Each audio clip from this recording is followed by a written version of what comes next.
Donc, bonjour à vous, je me présente, je me nomme Émilie Richard et je suis finissante en sciences humaines au Cégep de Granby. Et dans le cadre de mon projet de feuille de deck, j'ai réalisé une recherche sur l'itinérance et plus précisément sur l'itinérance après la DPJ.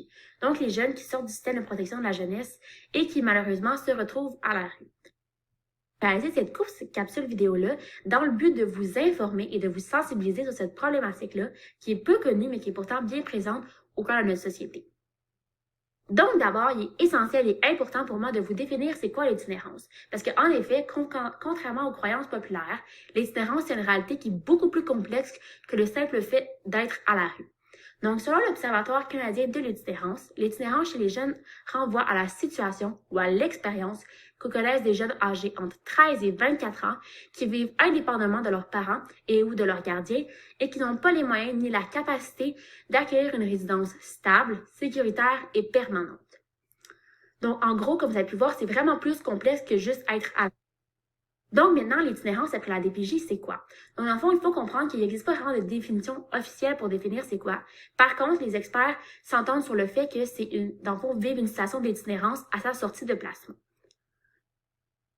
Donc, maintenant, on va étudier plus en profondeur leur réalité. Donc, d'abord, il est important de comprendre qu'il est très, très difficile de quantifier le nombre de jeunes anciens placés qui se retrouvent à la rue. Parce qu'ils font partie de ce qu'on appelle la réalité invisible. Donc, en quelque sorte, ils vont cacher leur itinérance, par exemple, en faisant du couchsurfing, qui est le fait de dormir chez des connaissances ou des amis pour éviter de dormir à la rue. Donc, c'est vraiment très difficile de les quantifier, d'établir un nombre précis. Mais il y a plusieurs études qui ont été capables d'établir qu'il y a environ 20% des jeunes ayant un passé à la DPJ qui vont connaître de l'instabilité résidentielle lors de leur sortie de placement. Donc, en quelque sorte, qui vont connaître de l'itinérance à leur sortie de placement. Donc, ça correspond à 1 jeune sur 5, ce qui est énorme si on le prend dans ce sens-là. Donc, comme mentionné un peu plus tôt, l'itinérance, c'est vraiment une réalité beaucoup plus complexe que seulement dormir à la rue. Donc, c'est pour ça qu'il existe différents types d'itinérance. Moi, je vais vous en présenter seulement 2 parce que c'est les 2 qui ont un lien avec les jeunes anciens placés. Mais il faut savoir qu'il en existe 3.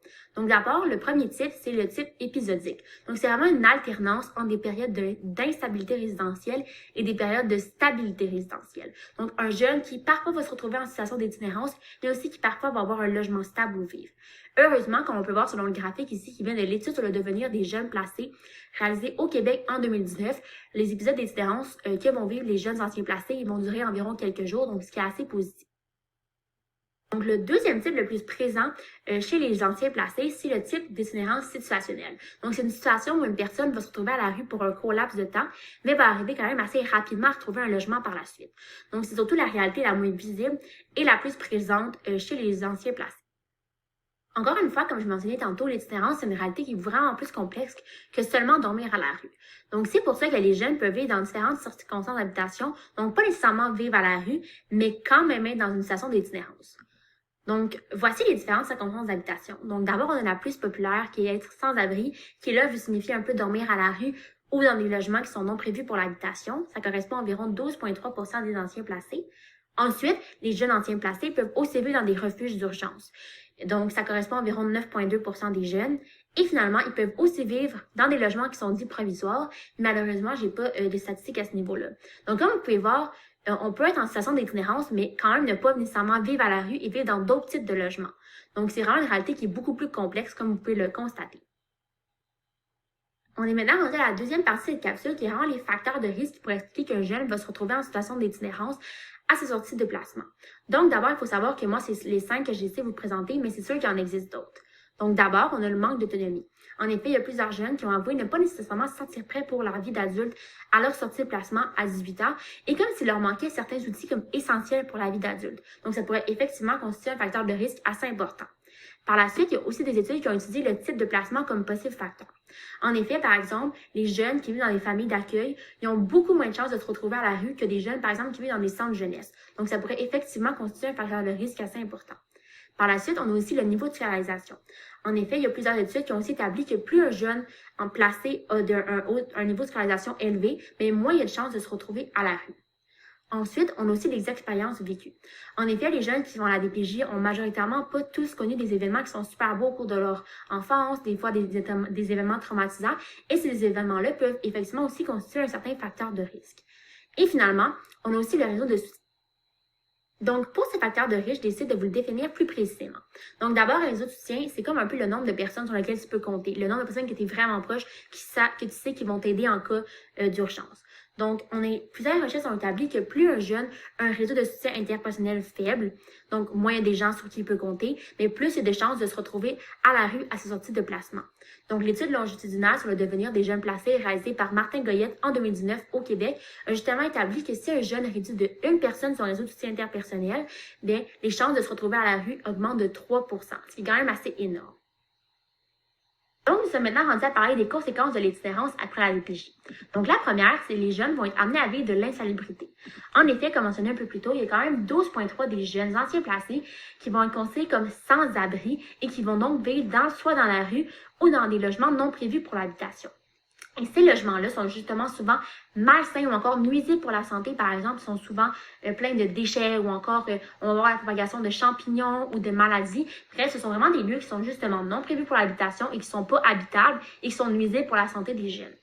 Ensuite, ils vont être aussi amenés à vivre de l'insécurité alimentaire. L'insécurité alimentaire, ça peut se définir en quelques mots comme une situation où une personne n'a pas accès physique ou économique à un apport nutritif, énergétique quotidien qui est minimal. Donc, en gros, il y a plusieurs jeunes qui vont avoir avoué devoir fouiller dans les poubelles pour pouvoir se nourrir convenablement et trouver au moins quelques aliments pour pouvoir se mettre sous la dent dans une journée. Et en majorité, ils affirment ne pas avoir les 3 repas par jour recommandés par le Guide canadien. Donc, c'est vraiment une situation assez pénible pour les jeunes itinérants et quand même assez importante parce qu'elle peut avoir des impacts très importants sur la santé. Donc, ce qu'on vient de voir, c'est en plus des impacts un peu directs, si on peut. Maintenant, il y a plus des conséquences aussi à long terme pour les jeunes. Donc, d'abord, ils vont être amenés à vivre de l'exclusion sociale. En effet, il y a plusieurs jeunes itinérants, anciens placés, qui vont avoir avoué se sentir vraiment exclus de la société, oubliés des autres. Il y a plusieurs qui affirment les gens changent de bord de rue pour nous éviter ou ne nous saluent même pas. Donc, les jeunes se sentent vraiment exclus socialement de la société. Ensuite, il va aussi avoir des troubles de santé qui peuvent se développer à long terme. On parle aussi de troubles de santé physique, mais aussi psychologique. Par exemple, il y a entre 30 et 50% des personnes en situation d'itinérance qui vont avoir avoué avoir soit développé des troubles ou avoir empiré le trouble qu'ils possédaient déjà à cause de leur mode de vie relié à leur itinérance. Donc, c'est vraiment quand même des conséquences non négligeables à long terme qui peuvent avoir des impacts très, très importants pour les jeunes itinérants. Donc, l'arrêt de ma capsule vidéo, c'est vraiment de vous présenter les solutions qu'on peut adopter pour justement remédier à cette problématique-là. Donc, d'abord, il faut savoir que les mesures préventives, c'est les plus importantes. Il faut éviter à tout prix que les jeunes placés dans le système de protection de la jeunesse se retrouvent à la rue à leur sortie de placement. Puis, il y a plusieurs choses qu'on peut faire pour éviter ça. D'abord, il faut leur offrir une meilleure préparation pour la vie d'adulte. Il faut les aider à mieux se préparer, il faut mieux les outiller pour qu'ils se sentent plus confiants à commencer leur vie d'adulte. Ensuite, il faut aussi les encourager à maintenir un bon réseau de soutien interpersonnel. Parce que souvent, les jeunes qui sont placés dans le système de protection de la jeunesse ont déjà pas un réseau très fort. Donc, il faut les aider à garder un minimum de personnes de confiance ou encore à se former un réseau de soutien interpersonnel. Ensuite, il faut aussi offrir des aides aux études. En effet, comme on l'a vu tantôt, le niveau de scolarisation, c'est un facteur de risque assez important. Donc, il faut les aider à compléter leurs études pour qu'il y ait moins de chances qu'ils se retrouvent à la rue. Donc, pour terminer cette capsule vidéo, je décide de vous présenter ce que vous et moi pouvons faire pour aider les jeunes anciens placés qui se retrouvent à la rue. Parce que comme on l'a vu tantôt, c'est vrai que la plupart des solutions partent des mesures préventives. Mais ça ne veut pas dire que nous, on ne peut pas aider non plus. Donc, par exemple, on peut aider à réduire la solitude des jeunes itinérants. Ça peut paraître tellement banal, ce que je veux vous dire, mais les saluer sur le bord de la rue, ou encore entretenir une petite conversation avec eux, écouter leur histoire, ça peut faire totalement leur différence dans leur journée, voire dans leur semaine, dans leur mois.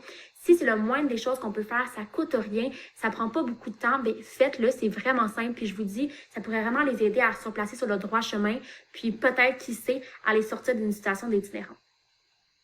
Donc, ceci conclut officiellement ma capsule vidéo qui avait vraiment pour but de vous informer aussi, de vous sensibiliser sur la problématique de l'itinérance après la DPJ. J'espère que vous avez appris plein de choses intéressantes puis que vous allez continuer à partager vos connaissances avec vos proches, votre famille, parce que c'est justement en faisant circuler l'information qu'on va aider les choses à changer, qu'on va pouvoir diminuer ce chiffre de 20% qui est quand même encore assez très élevé. Donc, merci pour votre écoute.